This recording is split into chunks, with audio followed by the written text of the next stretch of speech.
আমরা চাচ্ছি প্রথম হলো নারীদের কোনো সুরক্ষিত নেই, নারীদের কোনো সম্মান নেই, ধর্ষণ দিনের পর দিন বেড়ে যাচ্ছে। ধর্ষণ ধর্ষণ কথাটা মানে এটা এখন মানে এটা জলভাত হয়ে গেছে।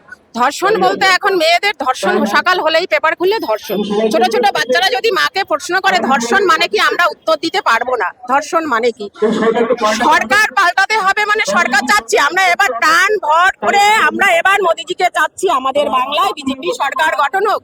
কেন মহিলাদের সুরক্ষিত নেই, যুবদের চাকরি নেই। মমতা বন্দ্যোপাধ্যায় যুবদের রাস্তায় নামিয়ে দিয়েছে 1500 টাকায়, তাও আবার বলে দিয়েছেন ওনাদের যে নেত্রী আছেন বলে দিয়েছে এই দিয়ে গুটকা খাবে ছেলেরা।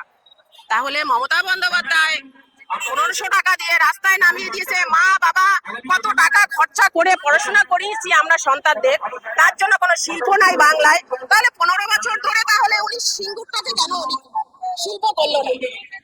ব্রাহ্মণদের কাছ থেকে ছিনিয়ে নিয়ে উনি সেই সিঙ্গুরে কিছু করলেন না কেন? উনি তো এত বাংলার জন্য এত কিছু করছেন, তাহলে একটা শিল্প কেন করেনি? স্বাস্থ্যর কেন এই নেই? শিক্ষা কেন মাটিতে লুটোপুটে খাচ্ছে? শিক্ষার শিক্ষকরা মাটিতে গড়াগড়ি খাচ্ছে, এখন যুবদেরও মাটিতে নামিয়ে দিচ্ছে। এটাই হলো, আমরা এর পরিবর্তন চাই।